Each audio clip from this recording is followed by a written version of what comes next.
Tennesseans respond to a call from help for a local soldier's family during the storm. And are you trying to lose weight? We've got a strategy for watching what you eat. Those stories and more on Today at ChattState.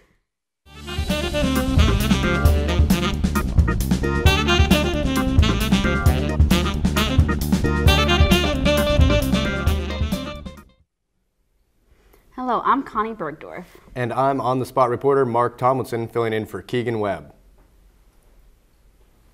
U.S. Customs and Border Protection agents have been given new marching orders by the Department of Homeland Security. They've been told, effective immediately, to screen and verify every foreign student's visa. This after word that two friends of the Boston Marathon bombing suspect, Dzhokhar Tsarnaev, who are now charged in connection with the attack, were also in the country on student visas that are no longer valid. Some lawmakers are pointing to immigration reform as a way to close the gaps. Authorities say 2 of the 3 men suspected of hiding evidence for accused bomber Dzhokhar Tsarnaev were in violation of their student visa requirements. One of them was allowed back into the U.S. after a trip to Kazakhstan in December. Now, U.S. Customs and Border agents are under orders to verify that foreign students have a valid visa before they are allowed into the U.S. 40% of the people who are in this country illegally are not because they crossed our borders illegally, but because they overstayed their visas. Shouldn't we have procedures to also track down, as we enforce our borders, that we track down those people as well? The number 2 Democrat in the Senate, Dick Durbin, says the immigration reform bill currently in the Senate addresses this very issue. It's hard to believe 12 years after 9/11 we're having this conversation, but you put your finger on it.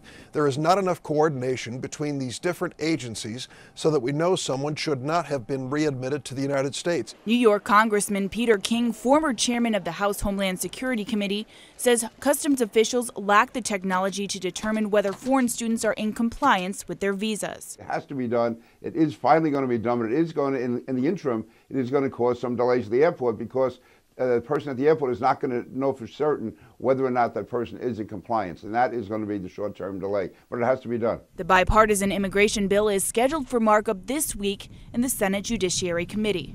I'm Christina Muchler reporting. Students can support Hearing Loss Association of America by attending the annual Walk for Hearing on campus on May 11 at 10 a.m. To participate, please contact Betty Proctor at baproctor1@comcast.net. Chelsea Robertson catches up on another popular physical activity at the Red Bank Boxing Club. Check it out.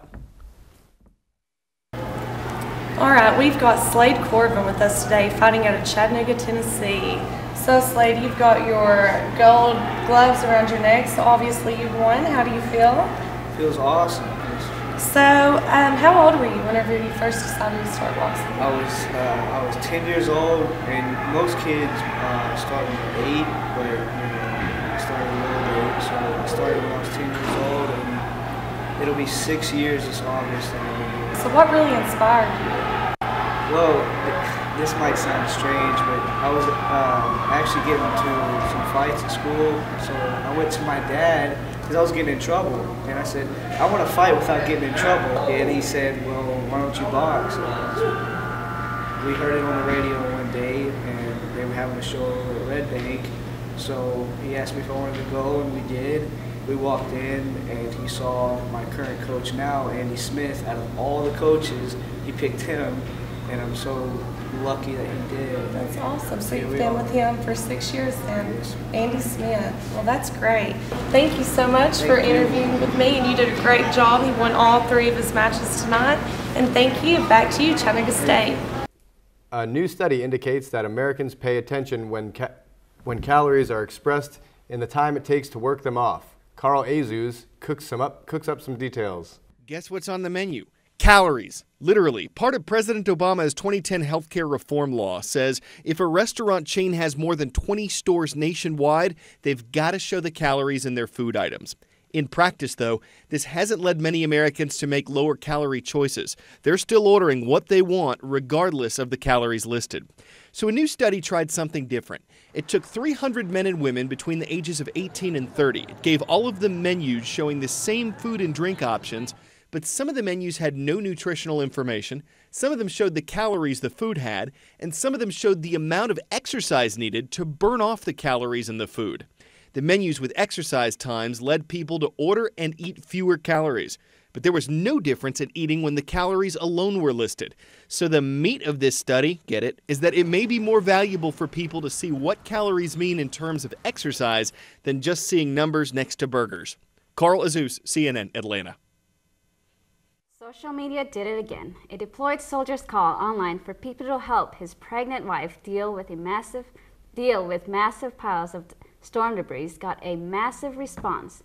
Nick Holloway shows us just how many people showed up to assist the military family. It was all hands on deck in Clarksville this weekend as men, women, and machinery pitched in to help out.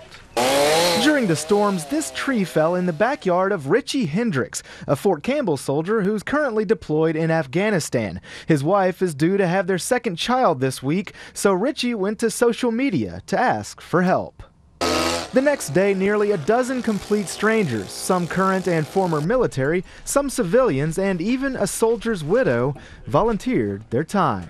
We've all been on either the receiving end of a helping hand and then also the giving back part. Most of us would have hoped that somebody would have done it for our spouses if we were gone. He's not here, he's deployed, and his wife's pregnant, so that'd be a good community service to come out and help someone. I just want to tell them all thank you very much. Me and my wife greatly appreciate it. Richie Hendricks spoke to News 2 via Skype from Afghanistan. The feeling is absolutely amazing that a brotherhood can just come together like that without knowing anybody and help somebody out that needs it. It's amazing. Most of this tree has been removed and a lot of the debris has been cleared, but the group of strangers responsible for all of this work are not strangers anymore.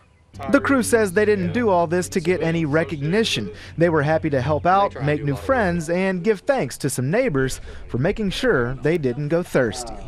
Richie got the tree out of his yard, but we got like a human connection and free beer. They had me at free beer. In Clarksville, Nick Calloway, Nashville's News 2. Now let's take a look at the weather with Aaron Davis. Wow, that was a lot of rain this last weekend, about 7 inches in some areas. It's going to be sunny and warmer this week with the highs in the 70s, then thunderstorms and expected rains on Fridays and Saturdays. It's going to be pretty cool outside, and it's about to get hot, so take advantage of it. Back to you. Thanks, Aaron. Well, that's it for today at Chat State. Thanks for watching.